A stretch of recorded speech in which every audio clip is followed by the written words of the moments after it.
Hey everyone, Hobo4Craft, aka MrHobo here, and I'm gonna be bringing you a shoutcast today. It's gonna be Madfrog versus. Who is he versing? I already forgot. Looks like that short-term memory is kicking in for me.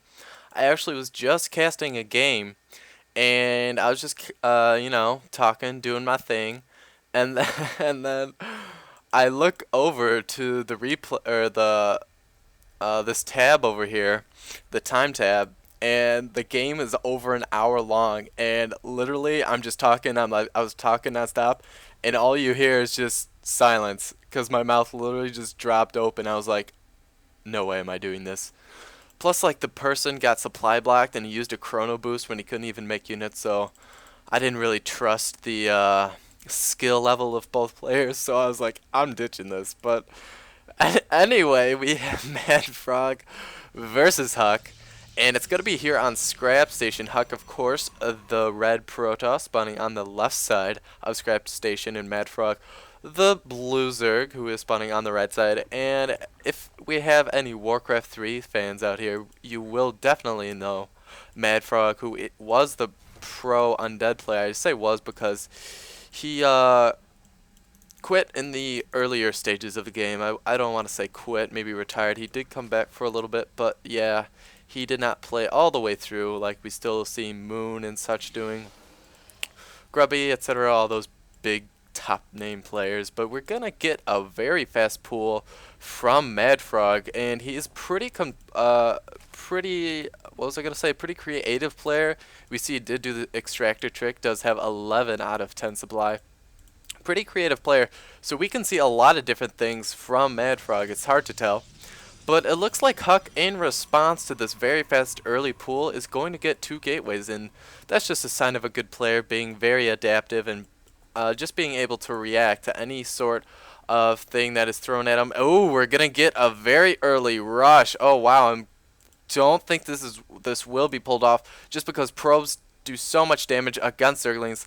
Plus, he is getting this 2 gateway, and he's gonna get maybe a nice block off right here. 2 Zealots would block that off. The Zerglings are already on the way. We do have 6. Ooh, if he does get this up, he's definitely going to have to Chrono Boost out that Zealot, which he is doing right now. Now getting up an Extractor for Madfrog is supply blocked a little bit, so we are only going to see these 8 Zerglings total.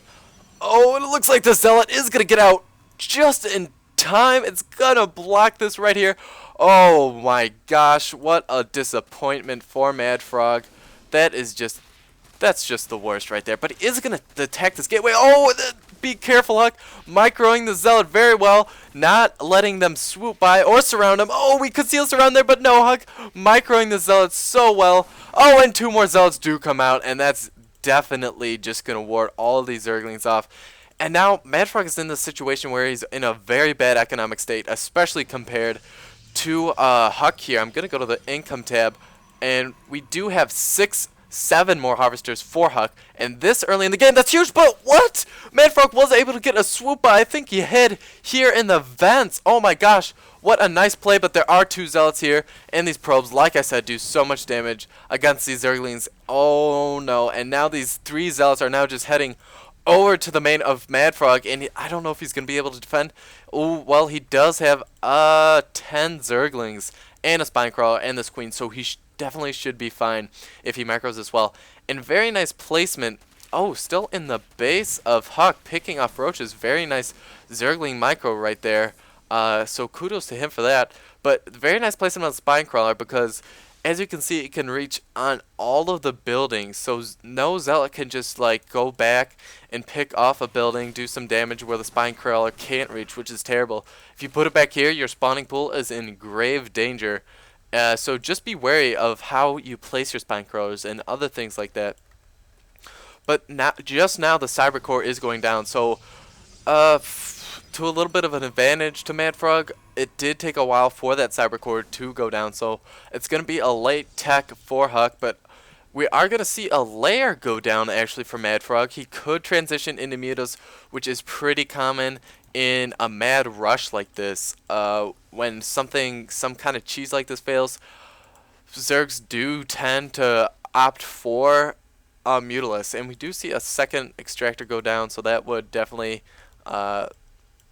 that would definitely support the theory of mutas just because they are pretty gas intensive, 100 minerals and 100 gas. And Madfrog, you know what, just doing a really great job just staying inside the base of Huck and just being able to scout out everything that's going on. There is a forge going down, could just be for +1 attack upgrades because that means Zerglings die in 2 hits to Zealots instead of 3, which is huge, as you can tell, especially against this many Zerglings, and when you have this many Zealots, it would just be a bloodbath for these Zerglings. One thing I would like Madfrog to do in this situation, though, is microing is a little hard out right now, but I would like him to spread these overlords out more. No sense in having their role in a posse. Good to get that side, especially if you see a Void Ray coming your way. It's always nice.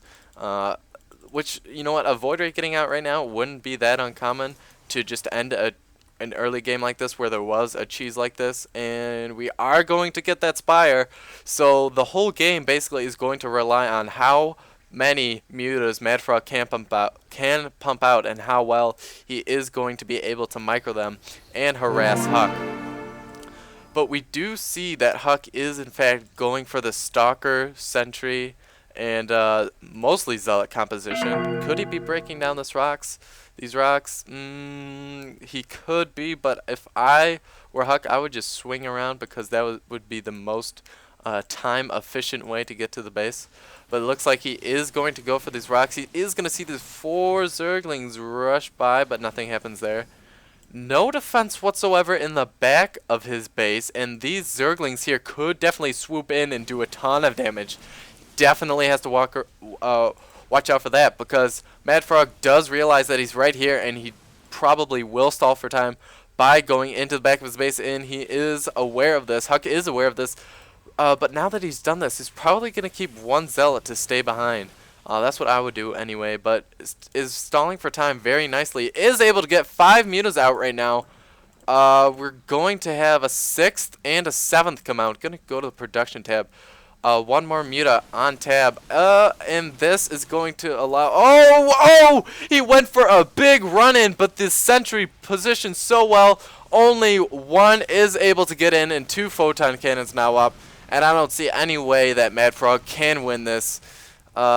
He can pick off these the probes on the gas, but just look at the force. I'm gonna go to the army tab, which does show the cost of the army, but not what the army consists of. Who wouldn't know that? I mean, what kind of noob would think it actually shows the army? But you can see that Huck is actually just dominating in that sense. He is doubling the mineral count, and Madfrog just really angry, so he's gonna take it out on these destructible rocks. Don't see much of of a point there, but it looks like Huck is rushing into Madfrog's main, and we're gonna see these 4 spine crawlers do a lot of damage, but these Zealots just take so many hits, and this Queen is gonna back out a last second. These drones backing up are gonna get into the mix as well, and these guardian shields going down, absorbing a lot of damage, giving a lot of defense. And you know what? It just does not look good whatsoever. All these drones have been lost from Madfrog, and there's absolutely no way he can come back from this. Still at the main, and there was a little bit of a breakthrough, but these probes just being hosses, being such heroes, and taking out a lot of Zerglings, and Madfrog's main is just decimated at this point, and he is going to call GG. Ooh, it looks like that was an OBS game, in fact, but you know what, guys? I really wouldn't suggest something like this, especially when you're against a high-level Protoss.